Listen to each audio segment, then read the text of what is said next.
Hi guys, आज आपका Delhi university का पहला दिन था, ओरिएंटेशन था और कल क्लासेस का पहला दिन होगा।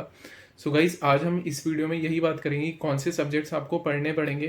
गाइस, पहले क्या होता था, लाइक मेरे सेशन से पहले क्या होता था कि दिल्ली यूनिवर्सिटी में 4 सब्जेक्ट्स ही होते थे, 3 मेन सब्जेक्ट और एक जेनेरिक इलेक्टिव सब्जेक्ट्स डी का सब्जेक्ट होता था। बट अब 7 सब्जेक्ट्स हो गए हैं टोटल। तो आज के वीडियो में यही बताऊंगा कि इन 7 सब्जेक्ट्स में कौन सा सब्जेक्ट ज़्यादा मायने रखता है, जिसके ज़्यादा क्रेडिट्स हैं और किसके कम है, किसकी कम इंपॉर्टेंस है। तो वीडियो को पूरा देखना और उससे पहले जाओ चैनल को सब्सक्राइब कर दो, बिकॉज काफ़ी सारी चीज़ें लेके आऊँगा। सब बताऊँगा कि आपको कौन सी स्किल सीखने चाहिए, कौन सी इंटर्नशिप्स, क्या प्लेसमेंट्स होती हैं, सब कुछ बताऊँगा। So just subscribe the channel. तो भाई, सबसे पहले आप किसी भी कोर्स में हो, 3 मेन सब्जेक्ट्स होंगे, इन्हें कहते हैं DSC सब्जेक्ट्स। तो ये 3 सब्जेक्ट आपको पढ़ने पड़ेंगे। हर सेमेस्टर ये सब्जेक्ट चेंज होते रहेंगे। सो इनके पॉइंट सबसे ज़्यादा होते हैं। इनके 4 क्रेडिट्स होते हैं। क्रेडिट्स बेसिकली एक पॉइंट सिस्टम है, ग्रेडिंग सिस्टम है। सो इसके सबसे ज़्यादा क्रेडिट होंगे और यही सबसे ज़्यादा रिफ्लेक्ट करेगा आपकी मार्कशीट के अंदर, जो भी आप हर सेमेस्टर के बाद आएगी। उसके बाद आता है जी का सब्जेक्ट, जेनेरिक इलेक्टिव बोलते हैं इसको। ये बेसिकली एक एड ऑन सब्जेक्ट है। इसकी भी 4 क्रेडिट्स ही होते हैं और काफ़ी इंपॉर्टेंट होता है। तो ये भी बहुत इंपॉर्टेंट है आपके मार्कशीट के अंदर। सो गाइस, इसके बाद आता है AEC सब्जेक्ट। ये एक नया इंट्रोड्यूस हुआ है। ये एडिशनल सब्जेक्ट है एक तरीके का, और बेसिकली ये लैंग्वेज के सब्जेक्ट्स होते हैं। इसके अंदर लैंग्वेज ऑफर की जाती है आपको। हिंदी होती है, संस्कृत होती है, और ये सब 2 लैंग्वेजेस होती हैं। हिंदी के भी कई सारे लेवल्स होते हैं। सो अगर आपने पहले से पढ़ी हुई है तो आप हायर लेवल लेते हो, अगर आपने पहले से नहीं पढ़ी हुई तो आप लोअर लेवल लेते हो।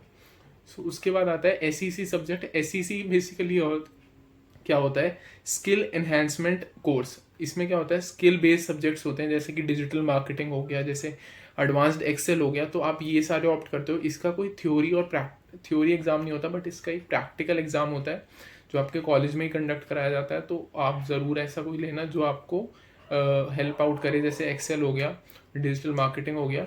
तो ये काफ़ी ईजी हो जाते हैं, इनका थ्योरी एग्जाम आपको लिखना नहीं पड़ता। एक और ऐसा ही कोर्स होता है जिसे कहते हैं VAC, वैल्यू एडिशन कोर्स। ये बेसिकली क्या होता है, इसमें ऑफर किए जाते हैं वैल्यू एडेड कोर्स होते हैं बेसिकली। इसमें ऑफर किए जाते हैं, जैसे कॉन्स्टिट्यूशन ऑफर कर दिया जाता है, पॉलिटिकल साइंस, ऐसा कुछ ऑफर कर दिया जाता है। तो बेसिकली इसके क्रेडिट्स बहुत कम होते हैं। इसका पेपर भी बहुत छोटा होता है, 30 नंबर का पेपर होता है। सो इसका आई गेस एक ही क्रेडिट होता है, तो बहुत लंबा चौड़ा पेपर नहीं होता। सो ये भी एक पार्ट होता है आपके उन 7 सब्जेक्ट्स का जो आपको देने पड़ेंगे। इसी मैंने थोड़ा सा आपको बता दिया कौन से सब्जेक्ट्स आपको पहले सेमेस्टर में पढ़ने पड़ेंगे। दूसरा, आपका कॉलेज आपको ऑफर करेगा कौन से सब्जेक्ट्स होंगे। तो उसमें से आप खुद से चूज़ करोगे कि आपको कौन सा सब्जेक्ट लेना है। सो अगर आपको कोई भी डाउट आता है उससे रिलेटेड तो मेरे को बता देना कमेंट सेक्शन में। अभी थोड़ा टाइम लगेगा, अभी एकदम से कॉलेज आपको नहीं बताएगा। सो अगर आपको किसी भी तरीके की कोई भी डाउट है, क्वेरी है, just right in the comment section, मैं आपको रिप्लाई करूंगा। और just subscribe the channel, because आपको बहुत सारी इन्फॉर्मेशन अभी सीखना है, अभी बताना है। क्योंकि first year is all about experimenting. कौन सी सोसाइटी ज्वाइन करनी है, कौन सी क्या, हर सोसाइटी ज्वाइन कर लो जो भी आपको लगता है कि अच्छी है और आपका मन कर रहा है। So just do that. और फर्स्ट ईयर है, इन्जॉय करो, फर्स्ट सेमेस्टर है, बिकॉज बहुत मेहनत करके आप CUET दे के क्लास 12 दे के आए हो। So just enjoy that, and till then, thank you and best of luck.